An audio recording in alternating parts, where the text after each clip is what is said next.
Press start to begin. Hello everyone and welcome back to the Super Bonus Round. I'm your host Chad Peanut, joined as always by my good friend Sean Mookie Welch AM. Thank God this show does not have views visuals, or else you see me jamming out to the Crash Site song. And our special guest, Rudy. The resident cutie, but not as cute as Astro Bot. It's spooky time. What the level says? Ah, the vultures! Oh no, I'm sorry, vultures. Oh.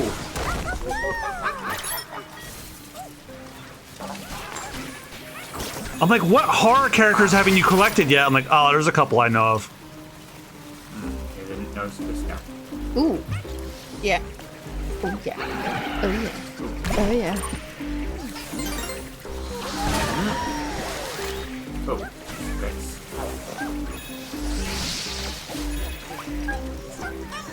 What's hiding in here? Your power up. Ooh, stop watch. So I don't know if you guys knew this, but Astro Bot has different idle animations depending on the situation and depending on which power up he's using. Yeah, I saw him different there.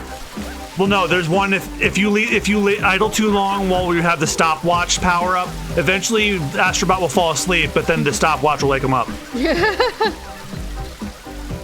I don't think it's gonna work in the spooky place though, because he's gonna. Scared.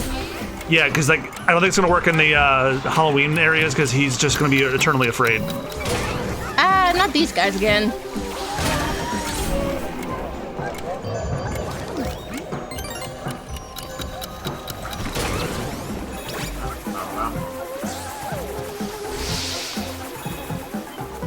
Oh my gosh, there's so many of them.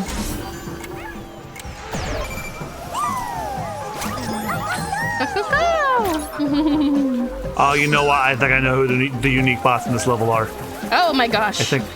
All the knives. That's not safe. Oh, secret. Where are your mothers, ghosties? Dead like they are, probably. Dark. PTA meeting.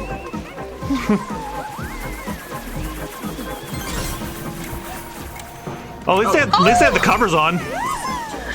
There was one on the blade.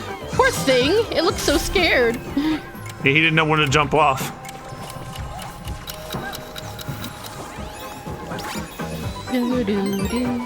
See, like, John said the reason they had me join is because, you know, I've mostly just been going, oh my gosh, like how cute, because I love cute things. But, Yep. I think because I'm like a cute connoisseur, I'm very picky. Because I've seen people try to create characters to be cute and they haven't worked. We mentioned how in the last episode they made a baby Mr. Peanut. It was solely because of Grogu and Baby Groot. There's no reason to make a baby Mr. Peanut. Who the hell cares about Mr. Peanut? Baby Nut is brought the COVID-19 virus. Oh yeah, that's right. That's what you said. But Chris! see, another. He's got a shotgun. Alpha male could do some piano. Yeah! Who is that? Chris, it's Chris from Resident Evil. Chris Redfield from Resident Evil, yeah. Oh, and I would be remiss to not do this, Austin. I would be remiss not to do this. I got a shotgun. Yeah! What you do? Oh, I guess you didn't hear the soundboard. You don't get the meme. I didn't hear. So, I think it was in the Japanese version. Yes, Oh. in the Japanese intro of Resident Evil 1 for the PS1, there's this weird 80s hair metal intro style song they have, and when they're introducing all the characters, and like right before they get to Chris, the singer weirdly just says, "I got a shotgun" for some reason. And it became a meme on this channel as soon as Austin and I started playing Resident Evil. And now it's gone so far as every time we pick up a shotgun in any game, I play the sound. I think you have to wait for his mouth to be open all the way. Yep. Correct. Okay, jump out before he smacks you with his mouth. What I was saying is that for those of you who don't know, the Muppet Babies originally originated in the film The Muppets Take Manhattan. Jim Henson didn't think anything about it. It was just a dream sequence, and then but everybody was like, "Oh my gosh, these characters are so cute. Can we use them for marketing?" And he was like, "What?" He was like really confused. And then through that, they made the Muppet Babies show. But the thing is oh yeah, that was like real popular. That started the trend of making baby versions of established characters. There was let's see, they did it with the Flintstones, Tom and Jerry. Poppy and Scooby-Doo. Tom and Jerry kids, oh yeah. They did for some reason, I don't know why they did this, they had a James Bond Jr., but it wasn't James Bond's son, it was his nephew, I think? What? Yes! I didn't know about this! I'm not making this up, hang on. I believe you, but what?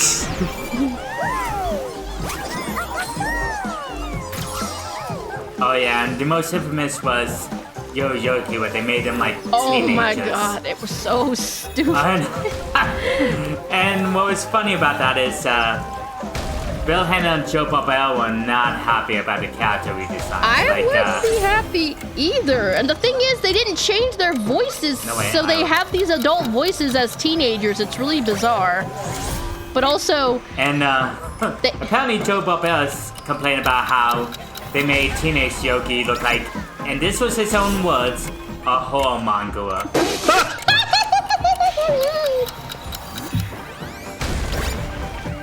Really? Oh my goodness. Yeah, those are the exact words Joe Barbell used to describe teenage Yogi. They also made Hey, boo-boo, do I look like a whoremonger to you? Alright.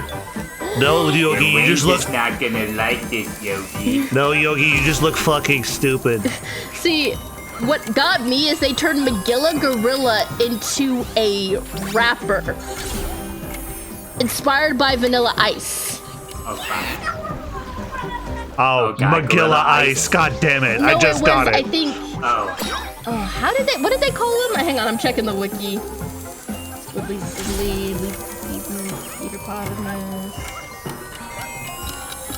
Magilla Ice. That's what they called him. I knew it. I was guessing. I knew it. I think I might have. Did I put that? I think we should review that sometime for what the fuck was that? Oh, dear there Lord. was some real gimmick where they showed 3D glasses. This was the chase scenes, but there was nothing 3D about them. Yeah, again, like, there was this really weird time where they would take popular characters and make them young. And like I said, with James Bond, it's not even his son. It's my wife! Who? It's my wife! Alpha female. Oh, she's from Massive Unlocked. Silent Hill, That's right? Jill from... It's Jill from Resident Evil. I recognize the hat and the hair. Yep. They did also... hang on, there was a animated show with Rick Moranis, too, Oh, where fuck. it Wait, was... why did I do that? Rick Moranis... What was it called? Grave Dial High. It was also from a Hanna-Barbera, and it was about a human principal played by Rick Moranis, where he is the principal of a school for the children of like movie monsters. I can kind of see it. So it was Monster High before Monster High. I mean, I can see it. I mean, Don Knotts was the principal in Doug. That's right. He was Mr. Bone. He was actually really good as Mr. Bone. Oh, yeah.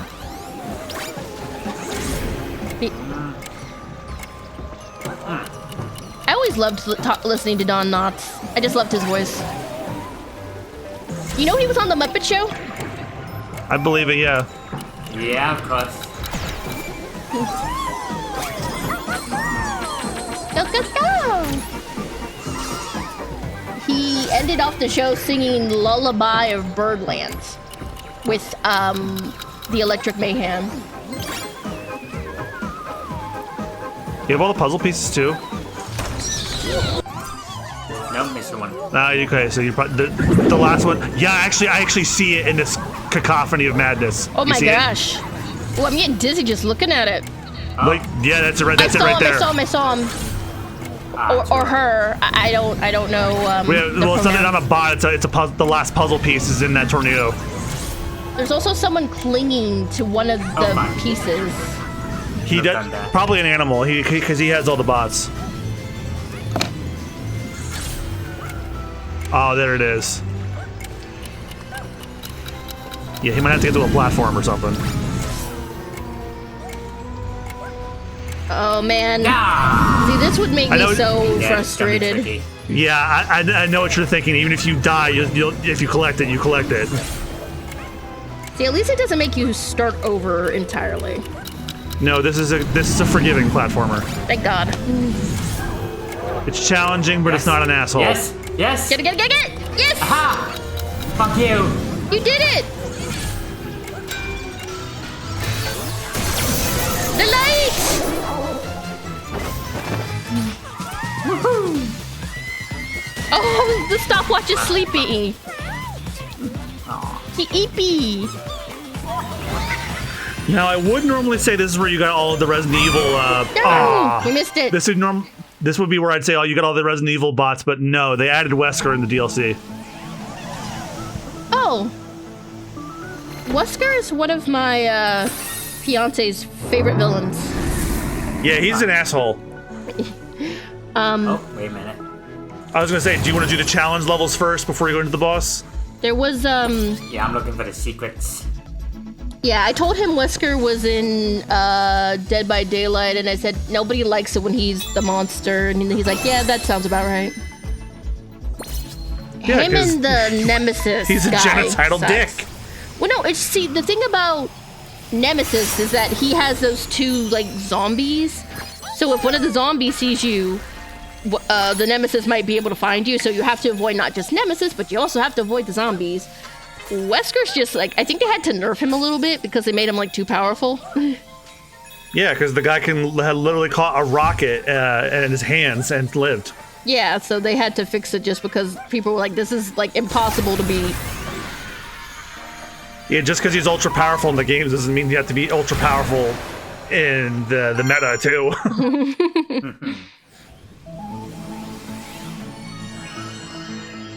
I know Austin has fond memories of trying to kill that motherfucker. Oh god, yeah. Not even an amazingly hot female protagonist can save that game. They never did bring Sheva back, did they? No.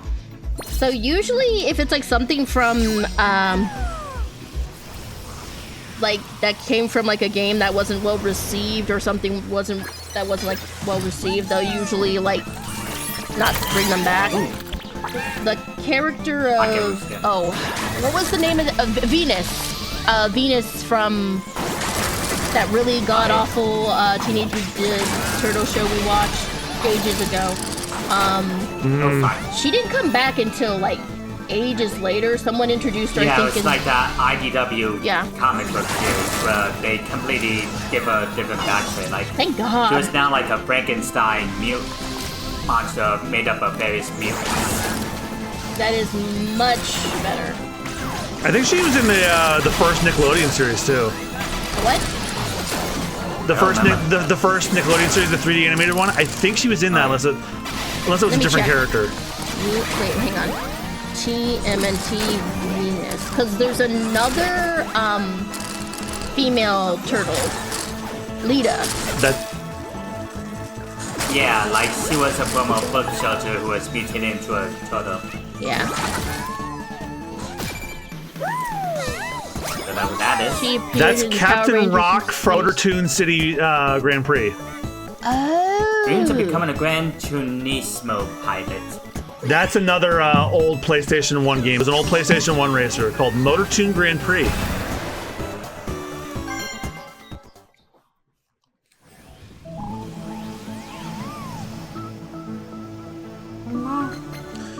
Okay, let's do some speed runs. Oh, I'm so glad you picked this one first.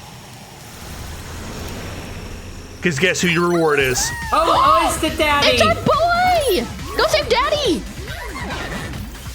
I'm a coming daddy! We're not sorry. And I would understand if Goro Majima was a bot, which he's not. I still can't believe they didn't make Goro a bot. They still can if they do more levels. Because when those free levels came out, they added more characters. Did they add Ichiban? No. No Ichibei, boo. See, what I like about Yakuza is... Hey, we still don't have any Square Enix characters. Oh yeah, that's a good point. Yeah, we don't have any Final Fantasy. We don't... Oh! There he is! We saved the daddy! Yeah! Tattooed dragon, fist of steel, heart of gold. Yep, exactly. Aw, he's... That's so... Bobby even got his little goatee. That is so Adorable. cute. We don't have any Final Fantasy. We don't have any Nier. We don't have any Dragon Quest. See, Kingdom Hearts. I think the thing is I think with like Square Enix, aren't they just like really weird about rights? Yes.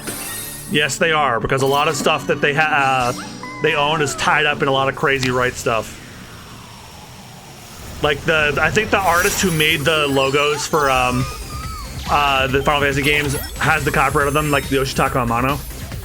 Ooh, Follow the Light. Who's this one?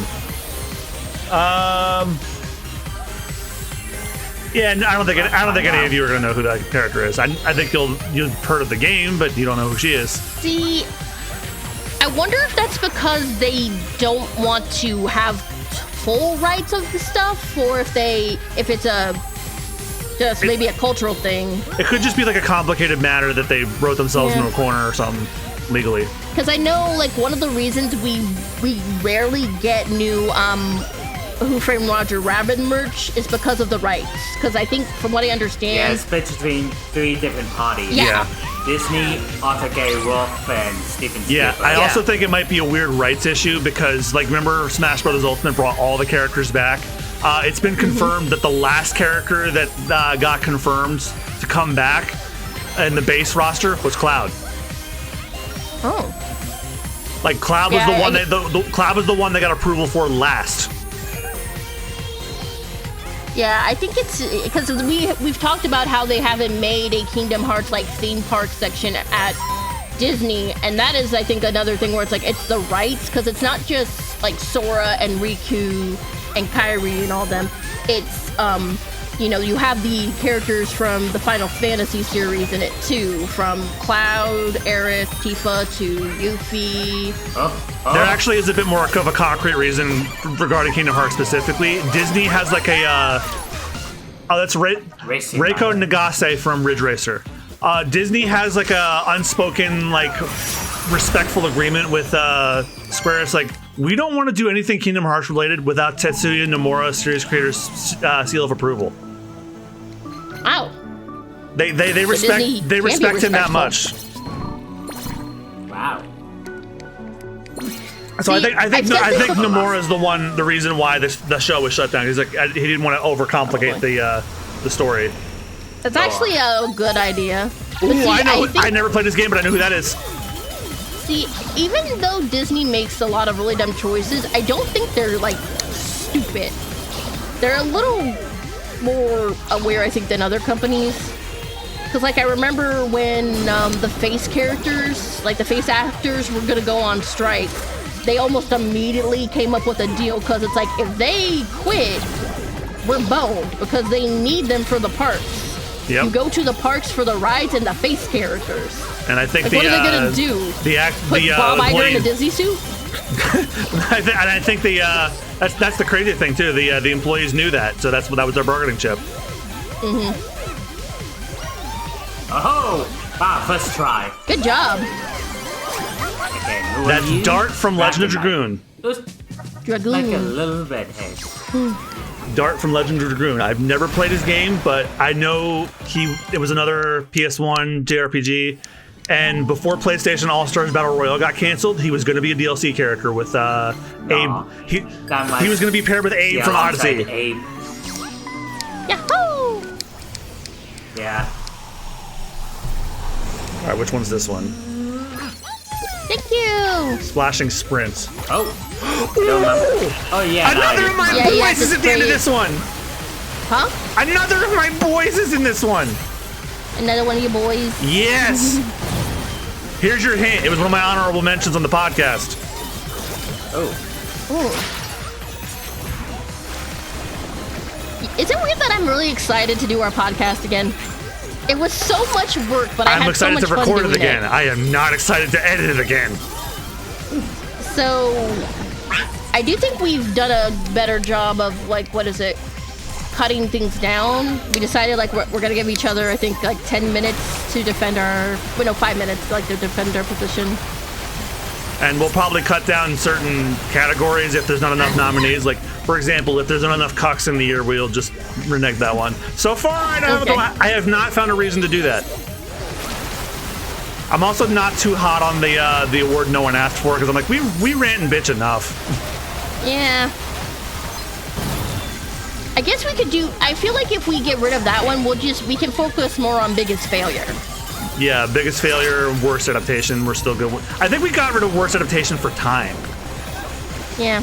Because, like, biggest failure, we judge, like, things that objectively failed, and worst adaptation, like, that can be our subjective opinion of what was bad. And also, like, I felt like the thing was, is all of the worst, like, all of the big failures were, almost every single one was an adaptation. Except for Concord. Yeah, we blended the categories for time because we were like, we're running out of fucking time. Let's just get this over with. Next year, it's gonna be like, okay, biggest failure can only be here if it actually was a failure, like financially, critically, not on our opinion.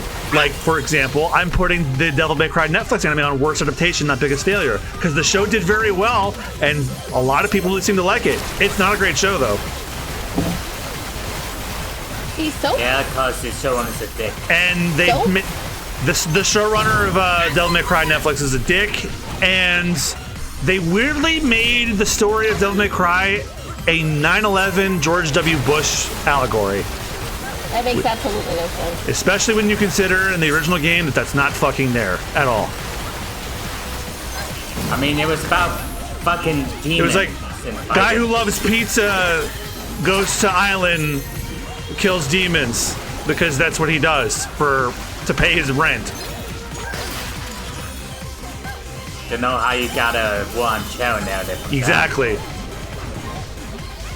Which means I think it's all the more reason I think Austin should play Devil May Cry soon. See, so far, I think the only failure is wait, hang on. No, I think there's a couple other ones in there. No, that's 2024. We're in 2025. Yep. Ooh, good one.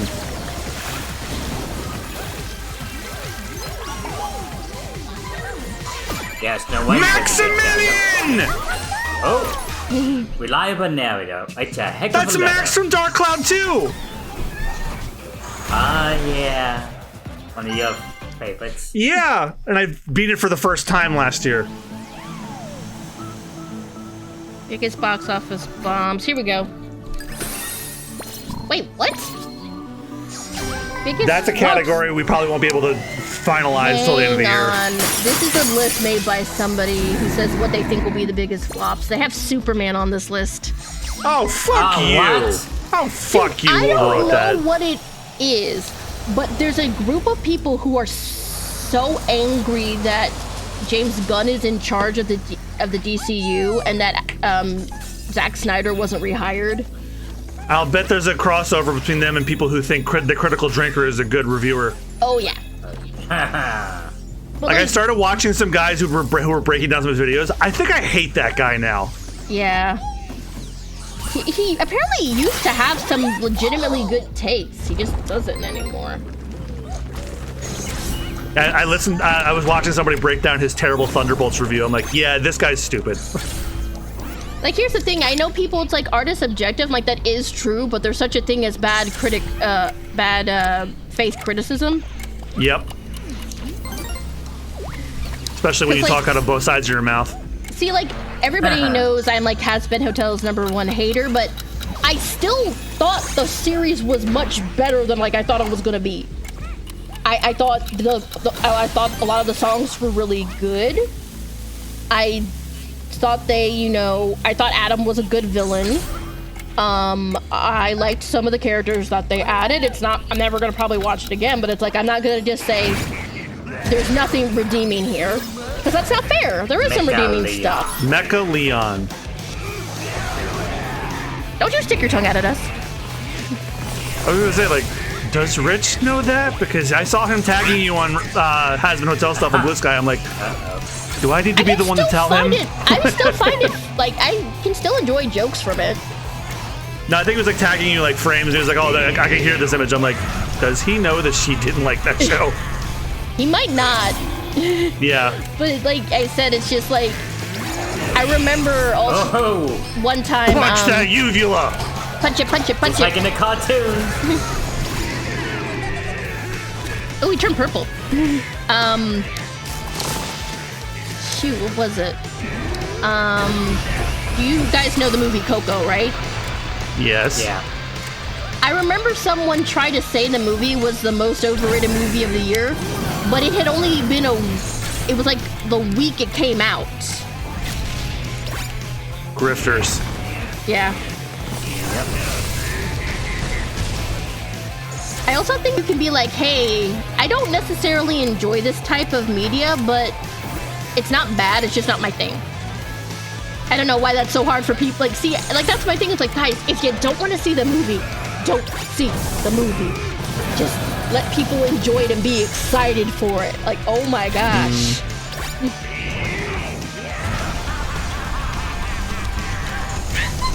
And like, there's even people Yeah, never who don't get are... over how they made Neil Druckmann the nuclear paranoid dog over the creator of Uncharted. Do not What? start me on that. Do not start me on that. Like, she was a... Oh, fuck. Oh, did you die? Yeah. Like, she was also a really talented, she started Naughty Dog, Amy Pascal's her name, I think. Amy Hennig. No, Amy Pascal is the head of Sony Pictures. Alright. The one that's obsessed with the Sinister Six and is greenlighting all these terrible Spider-Man movies about Spider-Man. Yeah. Amy... Oh, fuck. Amy Hennig. Yeah, she got started on Naughty Dog as a co-director on Jack 3, and then solo directed the Jacket Comeback Racing spin-off before creating Uncharted. Which at the time became Naughty Dog's biggest hit. Yep. Uncharted 2 is great. I'll stand by that one. Did I think something happen to her? I think she was the director on that one. I think she directed Uncharted 2, if I'm not mistaken. No, she left. like, She left Naughty Dog, and I think she's at EA now, and almost nothing she's made has been greenlit. Although that one Marvel 1948 or whatever the hell that fucking this game's called, I think that's her most recent thing that she's directing. You know, the one where like, you know, where Black Panther and like Captain America team up during World War II. I wanted to play that.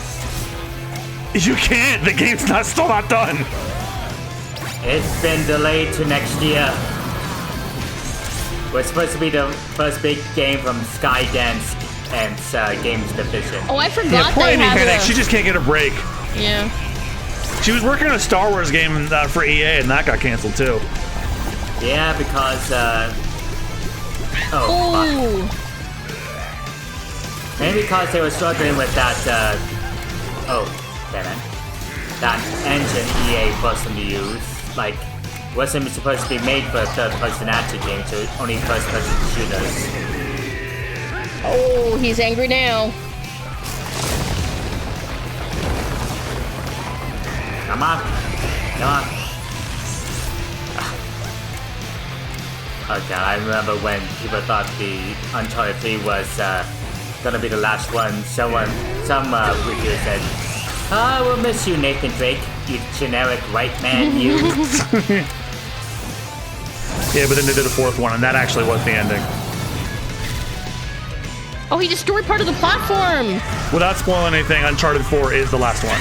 They did do a spin-off with Chloe and Nadine, but I don't think that counts. Okay, so we were talking about Biggest losses, so I went and did some research. According to this article, Wolfman, Alto Knights, In the Lost Lands, Love Hurts, Mickey 17, and The Unbreakable Boy. Oh, I'm gonna rant about Unbreakable Boy when we get there. Oh yeah, Auto Knights. That was the one David Zaslav doing it just because he knew someone who wanted to make that movie. There's another. Now, see, I actually saw Loves Hurts. Oh, fuck. I'm actually excited to talk about that because, see, it's like this is Kevin He Who Want's first film after Everything Everywhere All at Once, and they gave him the absolute worst thing. Somebody said this feels like racism. I'm like, it does. Which film? Love Hurts. Oh. Cause see, he's like he's playing this dude who used to like be an assassin, and the girl he loved comes back, but the girl he loves, there's like she's in her 20s. And there's like I think, hang on, how old is he again? I need to check.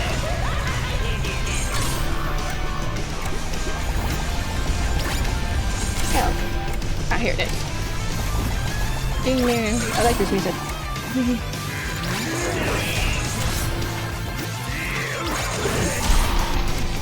Okay. Yeah, like, Mickey 17 actually got great reviews from the same guy who directed Parasite. Yeah, that movie got like delayed like so many freaking times. So I don't fault that one too much on it. It's like that movie was supposed to come out a long time ago. And also, like, just sucks because about a it. movie doesn't make a lot of money doesn't necessarily mean it's bad. Yeah, a lot of successful movies were bombs at the box office. Christmas Story was a horrible flop at the box office. Oh yeah. Now look at it. Like Wizard of Oz didn't get popular until like syndication, and it's the same with The Princess Bride. It didn't do that well in the theaters. When it got like released on home video, it became more popular. And see, I always use this example, but the film Citizen Kane is considered like the godfather of like modern movies and stuff, but it was inspired by a real person. When he saw the movie, he hated it. He was furious, and he said, if you advertise this movie, I'm gonna fire you, because he owned all the billboards and newspapers back in the day. So the film was buried. It was later discovered by the French people, and they made it popular.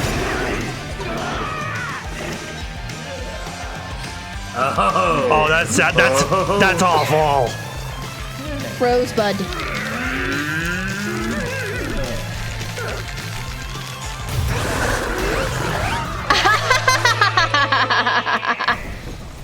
Oh, that's funny.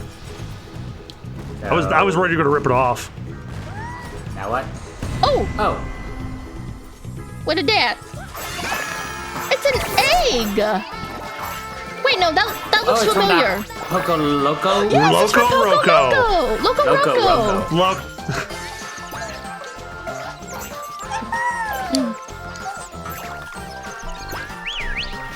He's so cute. Well, you know what that means, right? Oh yeah, I know what the next level's gonna be themed after. Patapon? Loco Roco. That's right, we haven't seen the Patapon bots yet. Not yet. Patapon. I think they brought that game back for Switch, if memory serves me right. Yes, apparently. Yeah, it's nice. Yeah, it's a because it's a Sony franchise, but Namco Bandai is publishing it. I want to play that again, because I remember playing it on my friend's PS Vita. Oh my gosh, it was so much fun. And hopefully we're gonna have fun going loco. No, next time on Zero Bonus Round, damn, I don't even remember that episode flying by. Jesus. It really did. Yeah, so thank you all so much for watching. Be sure to like, comment, subscribe, and we'll see you next time. Bye-bye. Don't go loco. And don't forget, I love you. No.